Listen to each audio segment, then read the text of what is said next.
Have you ever noticed how, in the grand, sweeping narrative of history, the king's palace and the high temple are almost always built side by side, often from the very same stone? It's a curious architectural coincidence, isn't it? Almost as if they were designed to hold each other up. Welcome to the God Mirage, the channel where we look directly at the sun of faith, not to be blinded, but to understand the light, the heat, and the intricate shadows it casts upon humanity. We are a community of thinkers, skeptics, and curious minds, swimming against a powerful, ancient current. In the vast majority of the world, even daring to question religious beliefs and institutions places you in a minority. So, as we begin this journey, let us know in the comments below what part of the world you're watching from and what the climate is like for a skeptic there. Are you a lone voice in the wilderness, or is the tide ever so slowly beginning to turn? If that's a conversation you want to be part of, and if you believe that critical inquiry is one of the highest virtues, then make sure you're subscribed to the channel and have clicked that little bell icon. It's the best way to ensure these ideas reach a wider audience. Today, we are prying open one of the oldest and most jealously guarded chests in the treasury of human civilization. We are examining a theory so potent, so elegantly simple, that its implications ripple through every century and touch every crown and every altar. The theory is this: that religion, in its organized institutional form, was not whispered into our ears by a cosmic entity, but was instead forged, deliberately and methodically, by men. Specifically, men in power. It is perhaps the single most successful political tool ever invented, a blueprint for control, a celestial mandate for earthly authority, and a divine justification for the subjugation of the many by the few. The blueprint of divine right. Let us travel back beyond the familiar testaments and scriptures into the sun-scorched river valleys where civilization first drew breath. Here in the fertile cradles of Mesopotamia and Egypt, we find the prototypes, the master drafts for a system of governance that would be copied, refined, and deployed for millennia. The problem facing the first kings and pharaohs was a fundamental one. How do you convince hundreds of thousands of people to give you their grain, their labor, their sons for your army, and their obedience without question? You could use force, of course, and they certainly did. But force is expensive, inefficient, and it breeds resentment that can boil over into rebellion. A much more elegant solution was needed. A solution that made obedience not just a civic duty, but a sacred one. Consider ancient Egypt. The pharaoh was not merely a king. He was not a prime minister. He was not even God's chosen representative on earth. He was a god, a living, breathing deity walking among mortals. Horus in life, Osiris in death. This was not a metaphor, it was the foundational reality of the entire Egyptian state. His divinity was the linchpin that held the universe together. The sun god Ra journeyed across the sky because of the pharaoh's rituals. The Nile flooded its banks with life-giving silt because the pharaoh's divine nature maintained Ma'at, the cosmic principle of order, truth, and justice. To disobey the pharaoh, therefore, was not merely treason against the state. It was an act of cosmic sabotage. It was to invite chaos, famine, and the unraveling of reality itself. Imagine you are a farmer toiling under the relentless Egyptian sun. Your back aches, and the portion of your harvest demanded by the temple scribes seems to grow larger with every passing year. A thought of rebellion, of resistance, might flicker in your mind. But then you look up at the colossal temples, their walls carved with images of the god-king smiting the enemies of Egypt. You hear the priests chanting in the holy sanctuaries, performing rites that you are told keep the world from plunging into darkness. Your dissent dies in your throat. For how can you, a mere mortal, stand against a god? How can your personal hardship be weighed against the stability of the entire cosmos? It is a psychological cage of breathtaking genius. The state, embodied in the pharaoh, hasn't just claimed a monopoly on violence. It has claimed a monopoly on the very fabric of existence. And who benefited from this arrangement? Well, the pharaoh certainly, whose authority was absolute. But let us not forget the vast and powerful priesthood. They were the interpreters of the divine will, the managers of the god-king's terrestrial affairs, the bureaucracy of the sacred. They controlled enormous swaths of land, commanded vast storehouses of grain and wealth, and dictated the rituals that reinforced the entire system. They were the celestial administrators, the holy accountants, and their power was derived directly from their proximity to the divine throne. A rather convenient arrangement for those holding the incense and reading the omens. The pyramids themselves, those staggering monuments to eternity, were more than just tombs. They were national projects of immense scale, focusing the entire economic and labor output of the kingdom for generations, all centered on the singular purpose of ensuring the God King's successful journey into the afterlife. They are not just monuments to a belief in immortality. They are monuments to the power of that belief to organize and control a population. Now, let us journey slightly north into the land between the rivers, Mesopotamia. Here, the model was subtly different, but no less effective. The kings of Sumer, Akkad, and Babylon were not typically considered gods themselves. Instead, they were the chosen stewards of the gods, the humble servants selected by the divine pantheon to manage human affairs. They were the chosen shepherd, a phrase that is both pastoral and deeply patronizing. This created a crucial layer of abstraction. The king's authority came from a higher power, making it unassailable by those below him. The most magnificent example of this is the Code of Hammurabi, one of the oldest and most complete legal texts ever discovered. Look at how it is presented. The famous stele depicts the Babylonian king Hammurabi standing in reverence before Shamash, the god of justice, who is seated on a throne and handing Hammurabi the symbols of law and authority, a rod and a ring. The prologue to the laws is not a dry legal preamble. It is a declaration of divine appointment. Hammurabi writes that the great gods Anu and Enlil called him by name to make justice appear in the land, to destroy the evil and the wicked, that the strong might not oppress the weak. The laws that follow are not presented as Hammurabi's good ideas or the result of a legislative assembly. They are divine decrees, channeled through the king. The code establishes a rigid social hierarchy with different rights and punishments for nobles, commoners, and slaves, and sanctifies it. If you are a nobleman and you put out the eye of another nobleman, your eye shall be put out. But if you put out the eye of a commoner, you merely have to pay a fine. This is not presented as an unjust man-made system designed to protect the privileged. It is presented as the very order of things, decreed by the gods themselves. To question the law is not to engage in legal debate, it is to commit blasphemy. You are not arguing with Hammurabi, you are arguing with the God of justice himself. This is the masterstroke. It transforms political and social structures from matters of human convention into matters of divine, immutable truth. Your place in society, the taxes you pay, the wars you must fight, all are woven into a sacred narrative that you defy at your own eternal peril. The forge of monotheism and moral monopoly. For thousands of years, this polytheistic model of divine sanction worked remarkably well. A pantheon of gods provided a flexible framework. New gods could be absorbed from conquered peoples, and the king could claim patronage from whichever deity was most convenient. But a new, far more potent technology of control was being slowly perfected in the hill country of the Levant. It was an idea of terrifying and beautiful simplicity. What if there weren't many gods, but only one?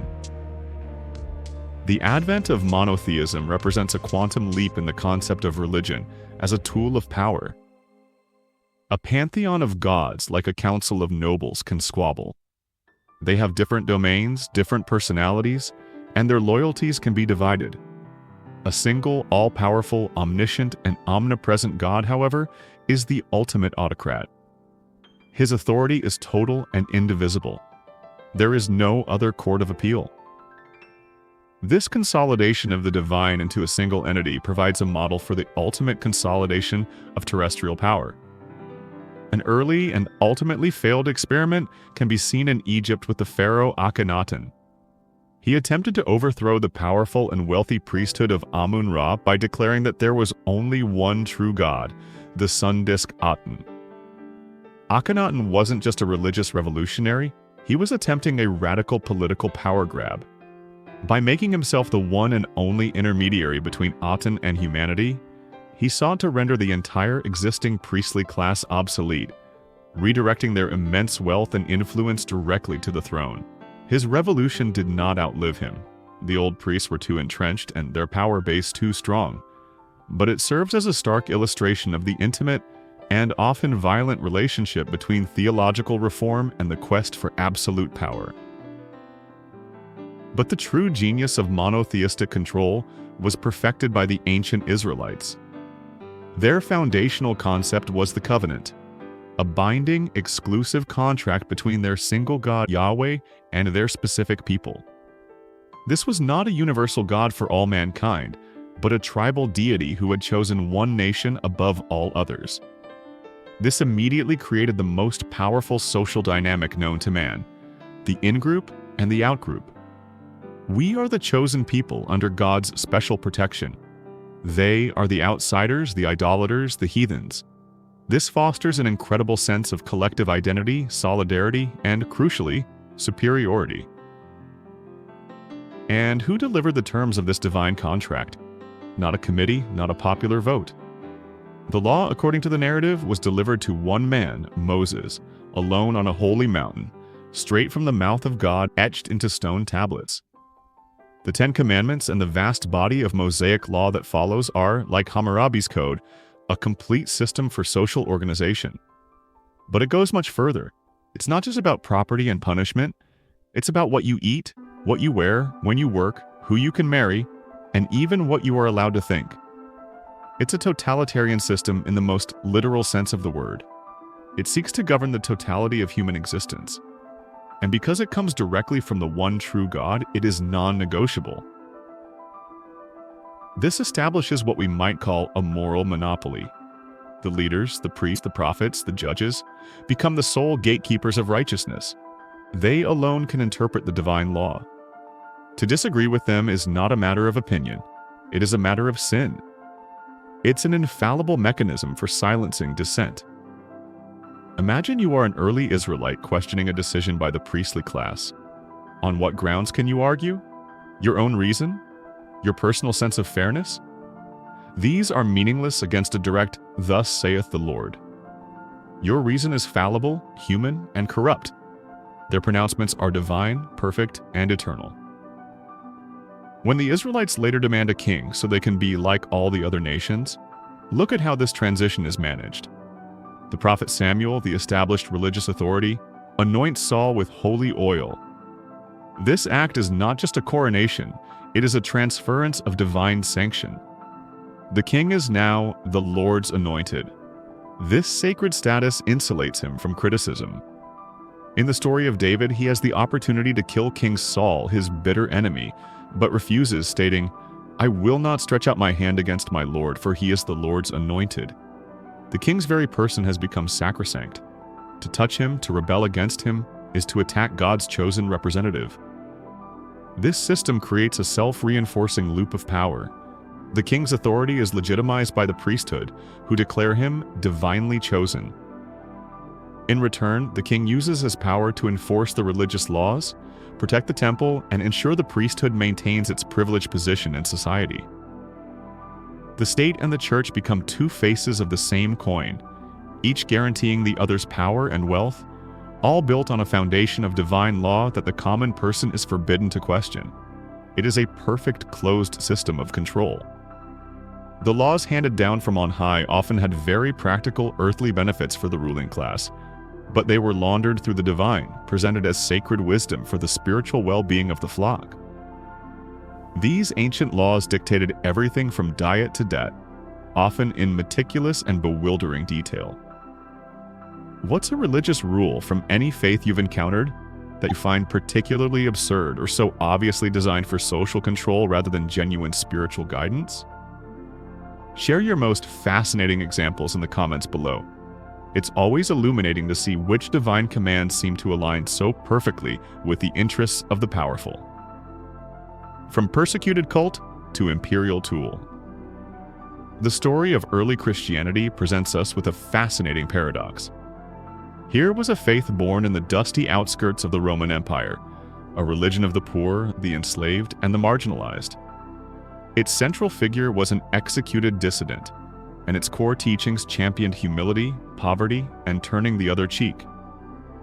For centuries, its followers were sporadically, and sometimes brutally, persecuted by the very state that would eventually adopt their creed as its own. How did this humble countercultural movement perform the most astonishing political reversal in history, transforming from the faith of the powerless into the very symbol and instrument of imperial might? The answer has less to do with miracles and divine intervention, and everything to do with the ambitions of one man, Constantine the Great. To see Constantine as a pious convert, suddenly struck by the truth of Christ on the eve of battle, is to accept the propaganda of his court historian Eusebius. To see him as a shrewd, pragmatic, and utterly brilliant political strategist is to see the truth. In the early 4th century, the Roman Empire was a fractured and unwieldy beast, torn apart by civil wars between competing emperors. Constantine needed more than just better legions to win. He needed a better idea.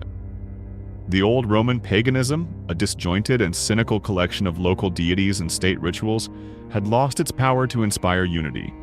It was a dying ideology. Christianity, on the other hand, was everything the old paganism was not. It was organized with a clear hierarchy of bishops and presbyters every city. It was exclusive, demanding total loyalty. It was universal, with a message that transcended ethnic and class lines.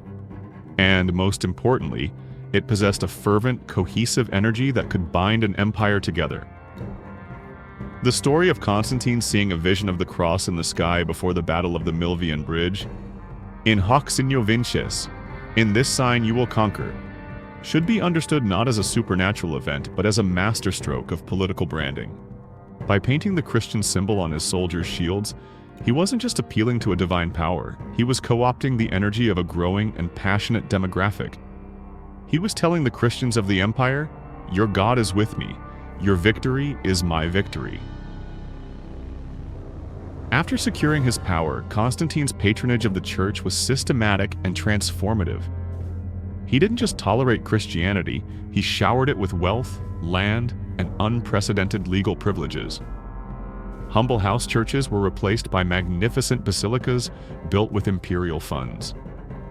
Bishops, once hunted by the state, were now important political figures, advisors to the emperor, and judges in their own courts. But this imperial embrace came at a price, and the price was control. Constantine, though not even baptized until he was on his deathbed, understood that for the church to be an effective tool of state unity, it had to be unified. This is the true significance of the First Council of Nicaea in 325 AD. The church was being ripped apart by the Arian controversy, a fierce theological debate about the exact nature of Jesus' divinity. Was he of the same substance as God the Father, or merely of a similar substance? To a secular politician, this might seem like absurd semantic hair-splitting, but to an emperor trying to build a stable, unified state religion, it was a political crisis. Dueling Christian factions meant a divided empire, so Constantine, the emperor, summoned the bishops, presided over their council, and pushed them to adopt a single, official creed, the Nicene Creed. His goal was not theological truth. His goal was political conformity. He exiled bishops who refused to sign. From this moment on, heresy was not just a religious error, it was a form of political dissent. The state now had the power to enforce orthodoxy, and the church had the power of the state to crush its rivals. The persecuted had become the persecutors armed with the sword of empire. The deal was struck. The church received worldly power beyond its wildest dreams, and the emperor received a divine mandate and a spiritual police force to maintain social order. The humble faith of the Galilean carpenter had been successfully forged into the new, shining armor of the Roman state. The Two Swords of Christendom. When the Western Roman Empire finally crumbled in the 5th century, it left a gaping power vacuum in Europe. Roads fell into disrepair, trade collapsed, and a mosaic of barbarian kingdoms replaced the unity of Roman law. In this chaos, one institution not only survived but thrived: the Catholic Church. With its center in Rome, its universal language of Latin, and its hierarchical structure mimicking the old imperial bureaucracy, the Church became the sole thread of continuity, the custodian of knowledge, and the ultimate arbiter of meaning in a fractured world. This set the stage for a new evolution of our model, the millennium-long drama of church and state in Christendom. The prevailing theory of power in the Middle Ages was the doctrine of the two swords. This concept held that God had entrusted two swords to humanity to govern the world. The spiritual sword was given to the Pope and the Church, responsible for the souls of men. The temporal sword was given to kings and emperors, responsible for their bodies and worldly affairs. For the next 1,000 years, European history was defined by the struggle over which sword was superior. Popes claimed the authority to anoint and depose kings, arguing that the spiritual realm was inherently superior to the temporal. Kings, in turn, asserted their own divine right to rule, sometimes marching armies into Italy to remind a pope where true power lay. But here is the crucial insight for our analysis. While the Pope and the Emperor were locked in a titanic struggle for supremacy, they were in complete and utter agreement on one fundamental point: their shared God-given right to rule over everyone else. For the common person, the serf bound to the land, the craftsman in his guild, the merchant on the road, this was a pincer movement of control. Your local lord demanded your labor and your taxes, claiming his authority from the king, and your local priest demanded your tithes and your obedience, claiming his authority from the bishop, who got it from the Pope, who got it directly from St. Peter and Jesus Christ. Your body belonged to the king, and your soul belonged to the church. And woe betide you if you dared to challenge either. The system was mutually reinforcing. The church crowned kings, like when Pope Leo III placed the imperial crown on the head of Charlemagne, thereby legitimizing his rule and declaring him a Holy Roman Emperor. In return, the king became the defender of the faith, using his military power to protect the church, enforce its doctrines, and expand Christendom through holy wars. The Crusades were a perfect expression of this union, a military enterprise where temporal ambition, landlust, and political maneuvering were all sanctified under the banner of reclaiming the Holy Land for Christ. And when dissent arose from within, the system revealed its ultimate form: the Inquisition. The Inquisition was not just a church court. It was a joint venture between spiritual and temporal power. Church inquisitors would identify, interrogate, and condemn heretics, those who dared to question official doctrine, who suggested that the wealth of the clergy was unchristian, or who proposed more direct personal relationship with God that bypassed the official hierarchy. Once condemned by the church, these heretics were handed over to the secular arm, the king's men, for punishment, which often meant being burned at the stake. The state acted as the church's executioner. This arrangement was diabolically clever. The church could claim it did not shed blood, while the state could claim it was merely carrying out its sacred duty to protect society from dangerous, godless troublemakers. It was the complete weaponization of belief, turning a differing opinion into a capital crime against both God and king. A new prophet, an old playbook. Lest we think this model of control is a uniquely European or Christian invention, we need only turn our gaze to the deserts of 7th century Arabia. There, in a land of feuding polytheistic tribes, a new and powerful monotheistic vision emerged that would redraw the map of the world. The rise of Islam provides one of the clearest and most streamlined examples of the fusion of religious revelation with state building. Unlike Christianity, which spent 3 centuries as an outsider movement before being co-opted by power, Islam was intertwined with political and military power from its very inception. Its founder, the Prophet Muhammad, was not just a spiritual guide who delivered revelations from God. Following his migration from Mecca to Medina, he became a legislator, a judge, a diplomat, and a military commander. He founded not just a new faith, but a new state, the Ummah, or community of believers.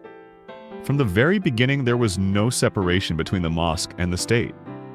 They were born as one entity, with the prophet as the head of both. The sacred text of Islam, the Quran, is presented as the literal, direct, and unalterable word of God, revealed to Muhammad through the angel Gabriel. Like the Torah, it is not merely a book of spiritual guidance.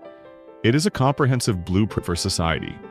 Combined with the traditions of the prophet's life, it forms the basis of Sharia, a body of law that governs not only prayer and fasting, but also contracts, crime, family life, warfare, and governance. Again, we see the masterstroke. Human laws, political structures, and social norms are transformed into immutable divine commands. To argue about the law is not to engage in a political debate. It is to question the very word of God.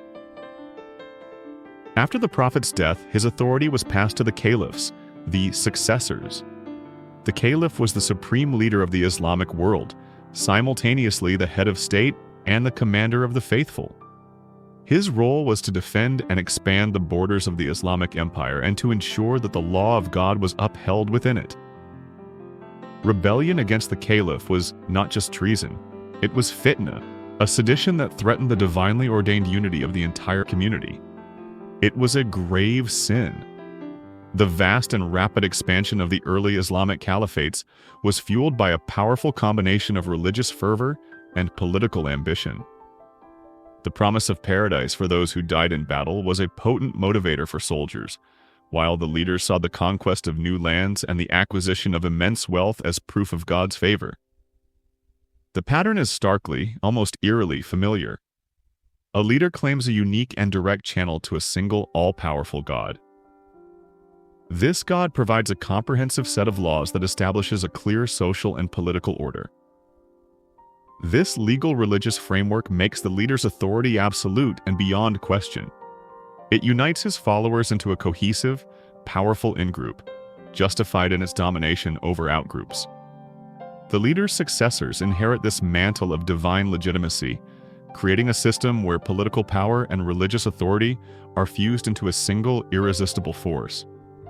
It is the same blueprint, drawn in a different script, proving that the basic principles of using God to command men are as universal as the human thirst for power itself. Revolution and conclusion. The Mirage endures. One might argue that the modern world, with its scientific revolutions, its Enlightenment values, and its secular constitutions, has finally broken free from this ancient model. But has it really? The Protestant Reformation of the 16th century is often hailed as a blow for individual freedom against a monolithic church. And in some ways it was, but it did not dismantle the machinery of control. It simply localized it. When Martin Luther defied the Pope, he could only survive because he was protected by German princes who were eager to break free from Rome's authority and seize the Church's vast lands and wealth for themselves. In England, King Henry VIII didn't separate church and state. He simply merged them under a single crown, declaring himself the supreme head of the Church of England to grant himself a divorce and consolidate his own power. The pattern held. Religion remained a tool of the state, a way for kings to ensure the loyalty of their subjects. And even today, the Mirage endures. It shimmers in the political rhetoric of God-fearing leaders who use religious language to sanctify their policies and cast their opponents as immoral. It pulses in the rise of religious nationalism, which fuses national identity with a specific faith to create a potent and often dangerous us versus them mentality. The playbook, refined over millennia, is still in use. It is a testament to its enduring effectiveness. So, when we look back across the grand panorama of history, the conclusion is as compelling as it is unsettling. From the god-kings of the Nile Valley declaring their reign to be the cosmic order, to the Babylonian kings receiving law from the heavens, from the priests of Yahweh anointing the kings of Israel, to the Emperor Constantine molding a persecuted cult into an imperial weapon, from the popes and kings of Christendom ruling with two swords, to the caliphs leading an empire in the name of God, the evidence paints a powerful picture. Organized institutional religion was not a gift from the heavens. It appears to be a human invention, forged in the crucible of power by clever rulers, ambitious priests, and visionary prophets. It is the perfect system for legitimizing authority, for enforcing social hierarchies, for justifying inequality, and for commanding the obedience of millions by claiming to speak in the name of a silent, invisible, and all-powerful authority. It is, perhaps, the most brilliant and enduring God Mirage of all. So, what are your final thoughts? Is this historical pattern of power and control merely a series of coincidences? Or do you see it as a foundational design feature of institutional religion? Let us know your perspective in the comments below.